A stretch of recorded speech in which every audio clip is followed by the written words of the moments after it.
O doutor Cláudio Fernandes Correia é neurocirurgião. Explica para as pessoas o que é neurocirurgião. Depois eu vou fazer uma outra pergunta para o senhor. Bom, neurocirurgião é uma área da medicina que tem possibilidades de trabalhar com patologias ou doenças que afetam o sistema nervoso central e periférico. Mais especificamente, por exemplo, tumores, epilepsia, enxaqueca, dores de cabeça, alterações em que a vítima de um acidente, por exemplo, tem a área do sistema nervoso lesado. Então o neurocirurgião é convocado e ele participa atuando dessa maneira. Cirurgias que envolvem então o crânio e a coluna vertebral, especialmente para tumores e traumas, isso é campo do neurocirurgião. O senhor trabalha no Hospital das Clínicas de manhã? Exato. E à tarde o senhor trabalha no Hospital 9 de Julho? Exatamente. O senhor é chefe de um departamento extremamente curioso, se não fosse doloroso, que é o Instituto da Dor. Certo. Eu quando estava no seminário, estava latim, a gente fala latim, você pensa que está outra coisa. A gente aprendia que Virgílio dizia o seguinte, que a dor é um longo momento. É mesmo, doutor? A dor, paradoxalmente, sem ela o ser humano não sobreviveria, porque ela não deixa de ser um alerta. Ela dá uma notícia que alguma coisa errada. Ela dá uma notícia. Exemplo de uma dor bem-vinda desse tipo é a pessoa que está andando ou correndo, sente uma dor no peito, e isso já é do conhecimento de todos, que provavelmente pode ser que esteja acontecendo ali o começo de um infarto. Então ela serve de um alerta. Um apendicite, por exemplo, não seria detectado e tratado se a pessoa não tivesse sentido dor. Por outro lado, quando ela perde esse caráter, que é o caráter de informar de que alguma coisa errada está acontecendo, evidentemente ela passa a ser a própria doença. Então a dor chamada dor crônica, ela já tem uma finalidade diferente, que é de perturbar o ser humano. E aí sim merece tratamento. Muitas vezes pode ser simples e em outras tantas pode ser bem complexo esse tratamento. Quer dizer, ela muitas vezes os sintomas, ela é muitas vezes a própria doença. Exatamente. Agora eu queria que o João, por favor, manda detalhar isso aqui, por favor.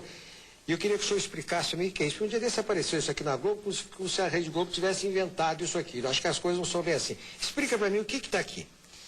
Isso aí é o que a gente chama de escala de avaliação de dor. Essa de cima aqui, por exemplo, azulzinha aqui. Exato. Existem várias no mundo inteiro há muitos anos. Porque dor não tem um aparelho que meça. Para falar o seguinte, se você, Ney, me diz que está com dor de cabeça, eu não tenho como colocar um equipamento, um aparelho e falar, olha, sua dor é muito importante ou é pouco importante.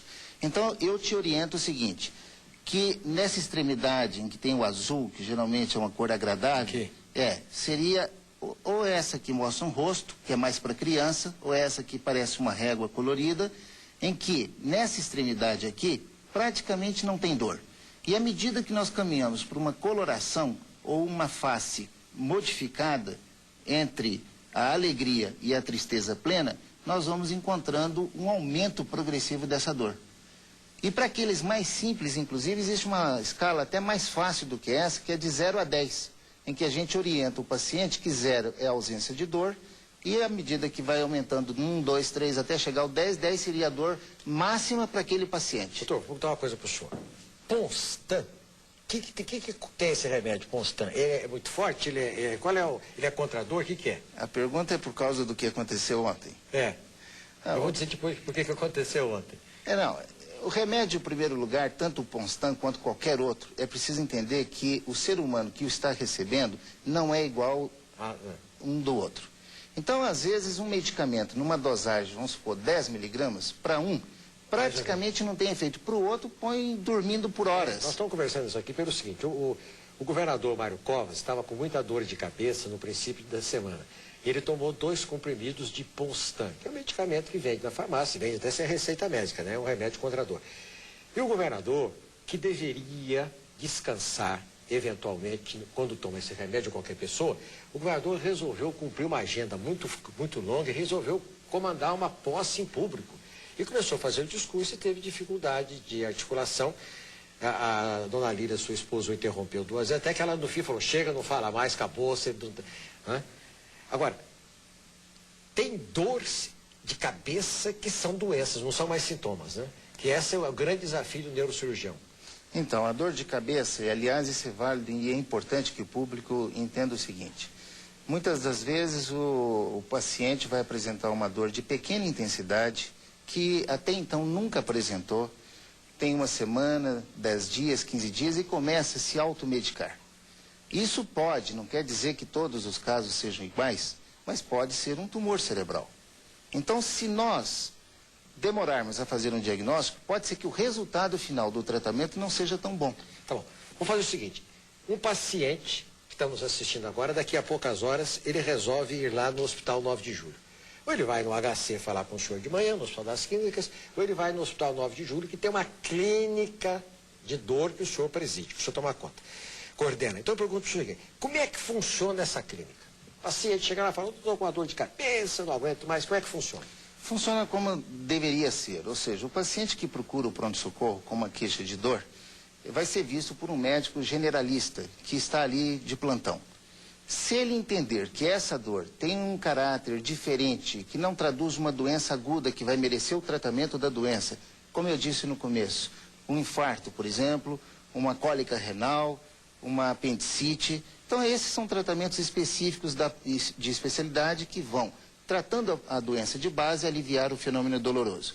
Mas quando se trata, por exemplo, de dores crônicas, então esse doente que ali chegou, ele é encaminhado exatamente para o setor de dor crônica do Hospital 9 de Julho e outras instituições que existem no país. O médico é que manda para o senhor. Exatamente, exatamente. É claro que alguém que tenha conhecimento já do seu problema, de ser portador ele de uma dor crônica, ele pode acionar diretamente a clínica da dor. Isso diretamente. O senhor tem compromisso, vai viajar nessa sexta-feira? Nós estamos na madrugada de sexta-feira. Vai viajar sexta-feira, vai ficar em São Paulo. Vou ficar em São Paulo. Então, se você precisar do doutor Cláudio Fernandes Corrêa, ele está à sua disposição, evidentemente, à sua disposição dos seus pacientes no Hospital das Clínicas, agora, daqui a pouco, há poucas horas aqui, daqui a pouquinho no Hospital das Clínicas, nessa sexta-feira de manhã. E à tarde ele vai estar no Hospital 9 de Julho, na Clínica de Dor. Uma última pergunta de 10 segundos, o senhor responder em 5. Quanto mais velho a gente fica, melhora a nossa relação com a dor, ou seja, diminui a dor ou não? Isso sempre vai depender da intensidade da dor, que não tem idade para avaliar essa intensidade. Mas não há dúvida que, aproveitando a sua pergunta, que o idoso ele tem características que justificam dor que às vezes a criança não tem e o adulto jovem não tem. Então, doenças degenerativas, artroses, são muito mais comuns nos pacientes idosos.